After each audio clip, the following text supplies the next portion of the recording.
Hello दोस्तों। आज की वीडियो में मैं आपको सुनाने वाला हूँ जापान की कुछ ऐसी दिल दहला देने वाली कहानियाँ जिन्हें सुनकर आपके भी रोंगटे खड़े हो जाएंगे। हम सभी जानते हैं कि जापान की हॉरर मूवीज कितनी डरावनी होती हैं, लेकिन आज की इन 4 कहानियों में आपको डर के साथ साथ इमोशन और रिलेशन, इन सभी का एक एहसास जरूर होगा। लेकिन वीडियो शुरू करने से पहले मैं हमेशा की तरह आपसे रिक्वेस्ट करूंगा, अगर कोई भी कहानी आपको डरावनी लगे या अच्छी लगे तो इस चैनल यानी आरूज टेल्स को सब्सक्राइब जरूर करें, जिससे आपको इस चैनल की आने वाली हर वीडियो का नोटिफिकेशन मिल सके। और हाँ, इस वीडियो को लाइक भी जरूर करें और इस बार कमेंट करके बताइए कि आप किस शहर या किस गांव से हमारी कहानी सुनने आए हैं। हमें भी ये जानकर अच्छा लगेगा कि हमारी कहानियां लोग कहाँ कहाँ से सुन रहे हैं। तो चलिए शुरू करते हैं इस वीडियो की पहली कहानी।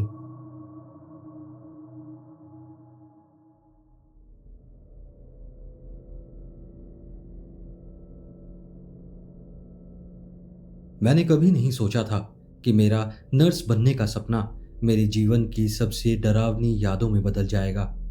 जब मैंने नर्सिंग का कोर्स पूरा किया था तो मेरी नौकरी एक हॉस्पिटल में लगी थी। पहली नौकरी पाने की खुशी अलग ही होती है, और जब जापान के ओकायामा शहर के एक प्रतिष्ठित अस्पताल में मेरी नियुक्ति हुई तो मैंने सोचा जिंदगी अब बेहतर हो जाएगी। अस्पताल बहुत आधुनिक था और कर्मचारी भी बहुत सहयोगी थे। लेकिन यहाँ आने के एक सप्ताह बाद ही मेरी ड्यूटी नाइट शिफ्ट में लगाई गई। तभी मेरी मुलाकात सीनियर नर्स मिस अकीरा से हुई। वो लगभग 40 साल की थीं, शांत स्वभाव की, लेकिन उनकी आंखों में एक अजीब सी गहराई थी। जब मैं अपनी पहली रात की ड्यूटी के लिए तैयार हो रही थी, अकीरा मेरे पास आईं। उन्होंने एक कागज का टुकड़ा मेरी ओर बढ़ाया और उन्होंने कहा कि ये नाइट शिफ्ट के कुछ नियम हैं। मैंने उस कागज पर नजर डाली। उसमें कुछ बहुत ही अजीब सी बातें लिखी थीं, जैसे रात 11 बजे के बाद पश्चिम विंग में मत जाना।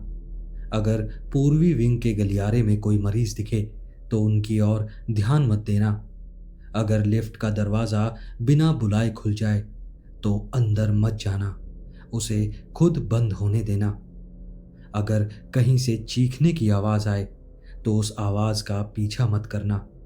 और ऐसे ही बहुत सारे अजीब से नियम उस कागज पर लिखे थे। मैंने मिस अकीरा को हैरानी से देखा। ये कैसे नियम हैं? उन्होंने सिर्फ इतना कहा, अगर यहाँ ठीक से काम करना है तो इन नियमों का पालन करना होगा। मुझे ये सब बहुत अजीब लगा, लेकिन मैंने सोचा कि ये शायद अस्पताल की कोई पुरानी परंपरा होगी। उस अस्पताल में वो मेरी पहली रात थी, और रात 11 बजे के बाद पूरे अस्पताल में एक सन्नाटा सा छा गया। केवल कुछ हल्की रोशनी और मशीनों की बीप की आवाजें सुनाई दे रही थी। मैं चारों ओर घूम घूम कर मरीजों का हालचाल ले रही थी। सब कुछ सामान्य था, लेकिन मेरे मन के किसी कोने में वो कागज के नियम लगातार गूंज रहे थे। करीब आधी रात को जब मैं पूर्वी विंग के पास गई तो वहां मैंने गलियारे में एक परछाई देखी। मैंने ध्यान से देखा तो वहां कोई मरीज था, लेकिन उसका चेहरा झुका हुआ था। जैसे ही मैंने उसकी ओर बढ़ने की कोशिश की, मेरे दिमाग में उस कागज पे लिखे वो नियम याद आ गया। पूर्वी विंग में अगर कोई दिखे तो उसका पीछा मत करना।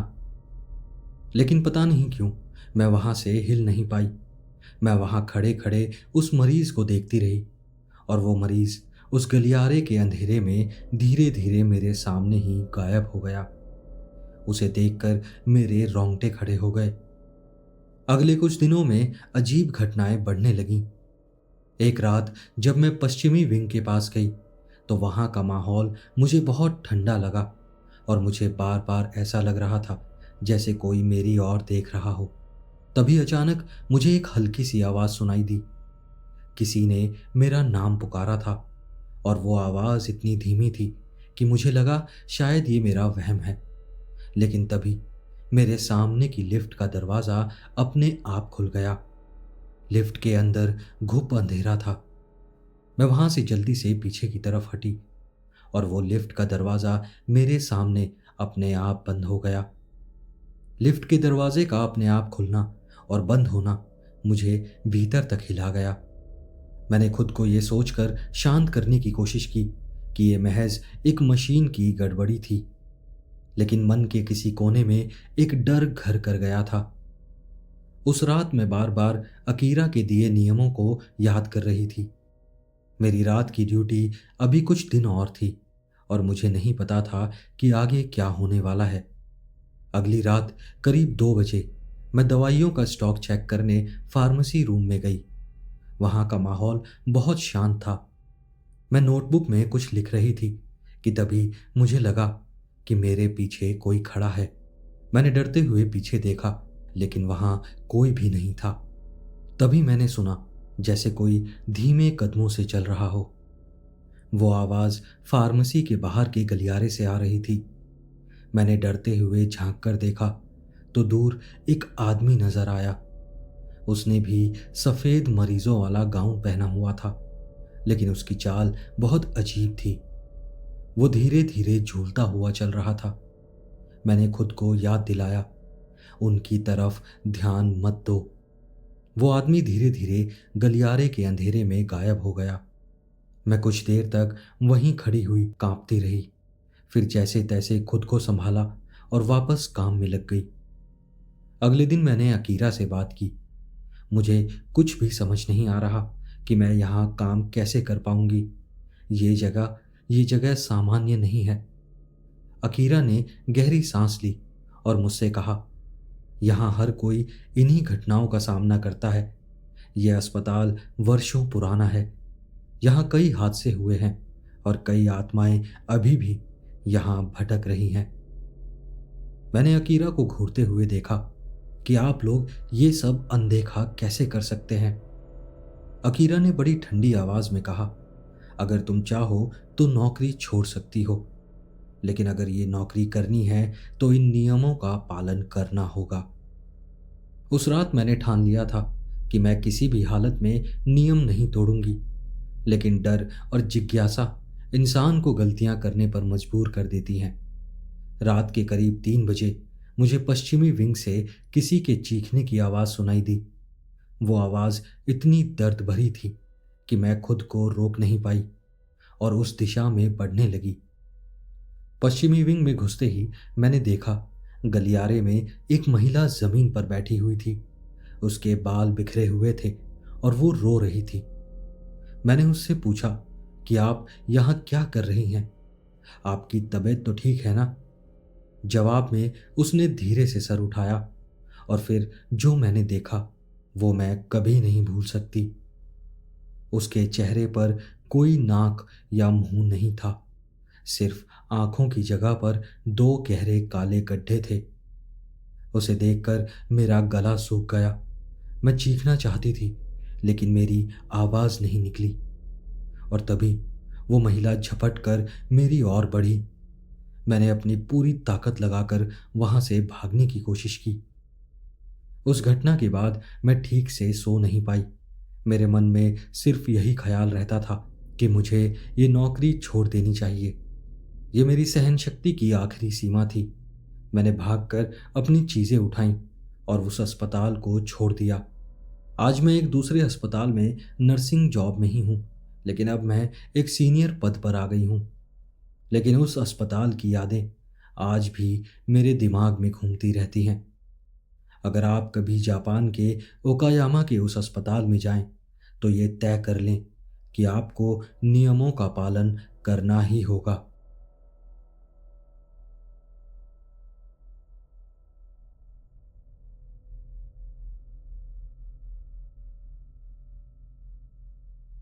ये 2008 की बात है।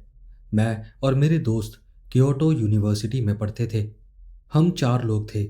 मैं, साकुरा, ताकेशी और हमारा सबसे खास दोस्त हिकारू। हिकारू हमारे ग्रुप की जान था। उसकी हंसी और उसके जोक्स ने हमें कभी भी बोर होने नहीं दिया। हमारी दोस्ती की एक खास बात थी। हिकारू का मानना था कि दोस्ती एक ऐसा रिश्ता है जो कभी खत्म नहीं होता। वो कहता था, दोस्ती सिर्फ यहीं तक सीमित नहीं है। मैं कहीं भी चला जाऊं तब भी तुम लोगों के साथ ही रहूंगा। उसकी इन बातों पर हम हंसते थे, लेकिन वो ये बात बहुत गंभीरता से कहता था। क्योटो की सड़कों पर शरद ऋतु का मौसम था। पेड़ों के पत्ते लाल और पीले रंग में रंगे हुए थे। उस शाम हम सब यूनिवर्सिटी से घर लौट रहे थे, लेकिन हिकारू को किसी काम से कहीं और जाना था। उसने हमसे कहा, तुम लोग चलो, मैं जल्दी ही आ जाऊंगा। हमने उसे अलविदा कहा और आगे बढ़ गए।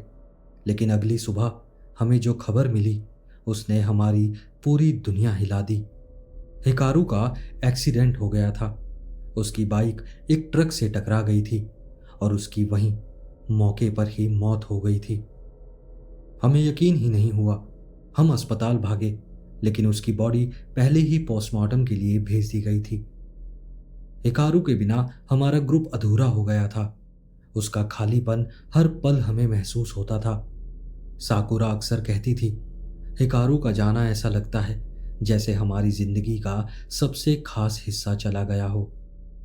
ताकेशी ने खुद को पढ़ाई में डुबो लिया, लेकिन मैं रातों को ठीक से सो नहीं पाता था। हिकारू की हंसी, उसकी बातें सब मेरे दिमाग में गूंजती रहती थीं।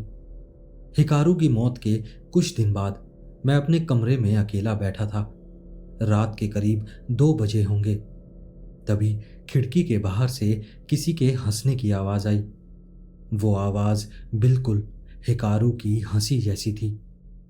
मैंने खिड़की से बाहर झांक कर देखा, लेकिन वहां कोई नहीं था।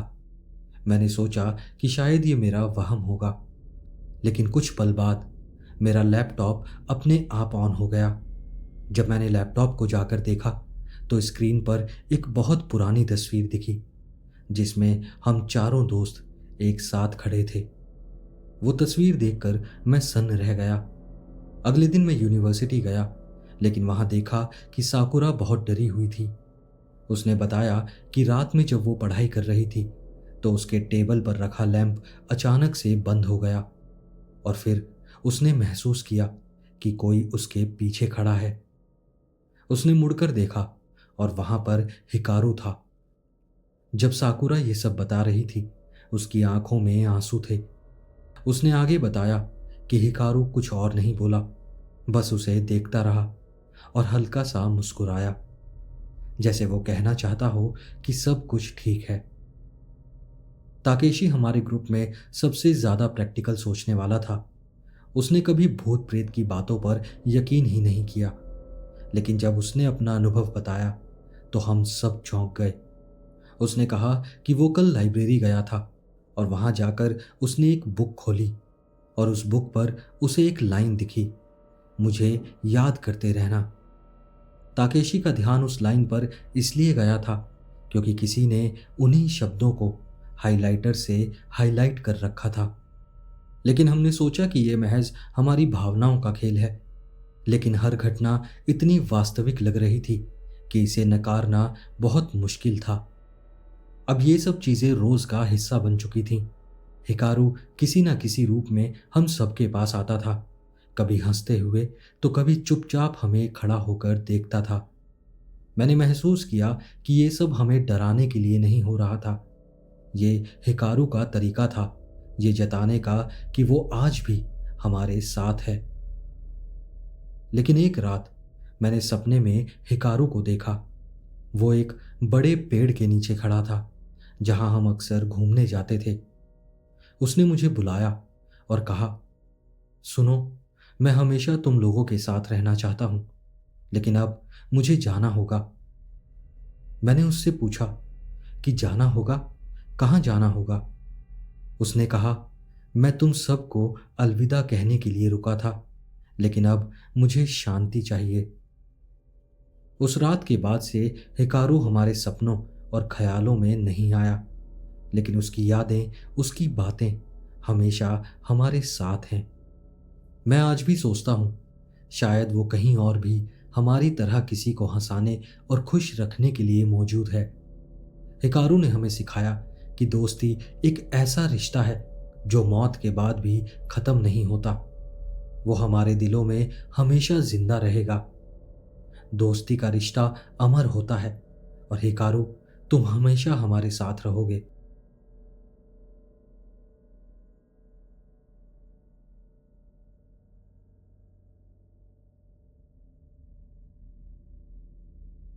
एक बार मैं और मेरे दो दोस्त कंट्री साइड में घूमने गए थे। दिन भर हम लोग आसपास के टूरिस्ट अट्रैक्शंस और कुछ श्राइन्स देखते रहे।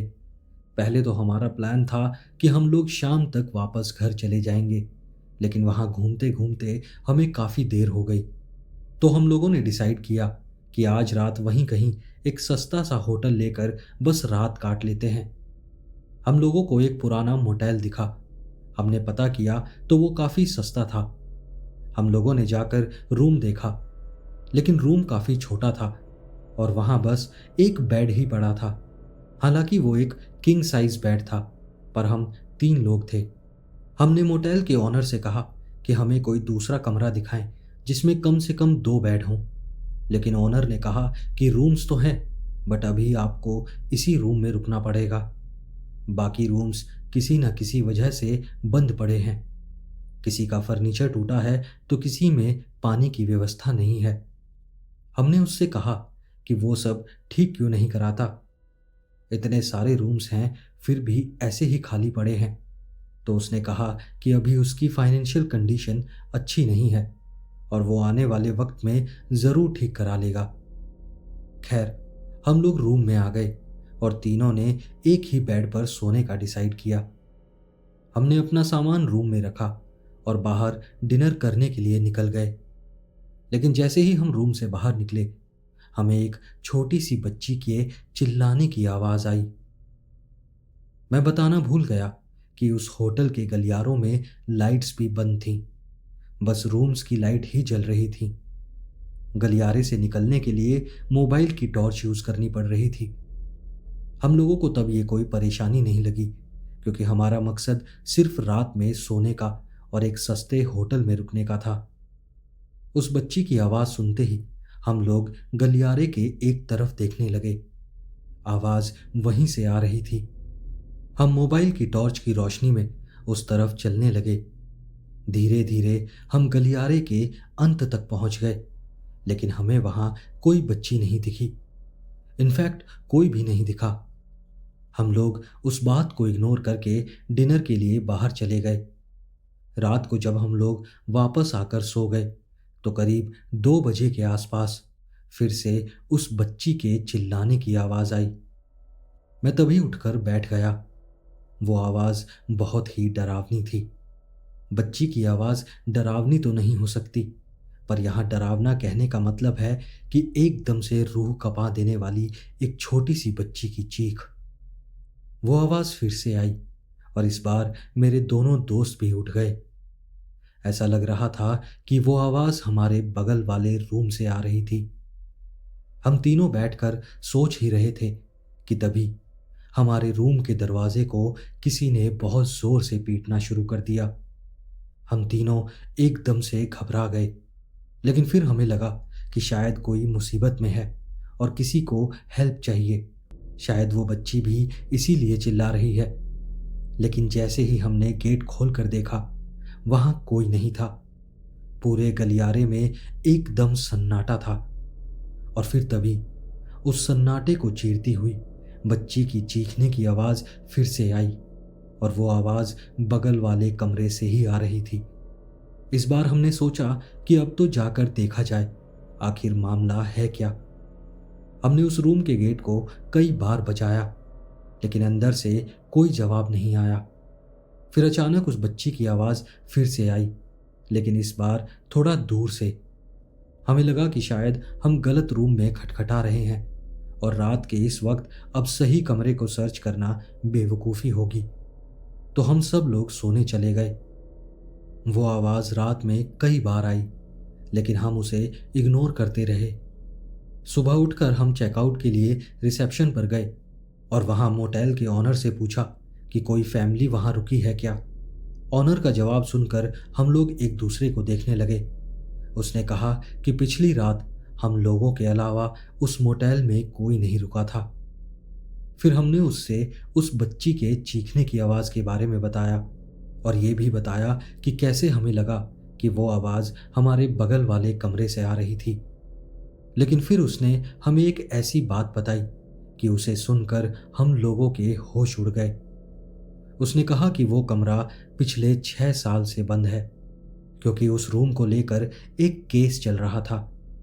जब हमने उससे केस के बारे में पूछा तो उसने बताया कि 6 साल पहले उस रूम में एक बाप और बेटी आए थे। बेटी की उम्र काफ़ी छोटी थी और रात में बाप ने पहले अपनी बेटी को गोली मारी और फिर अपने आप को। कारण क्या था किसी को नहीं पता, लेकिन हाँ, 6 साल पहले गोली चलने के बाद उस बच्ची के चिल्लाने की आवाज़ ज़रूर सुनाई दी थी।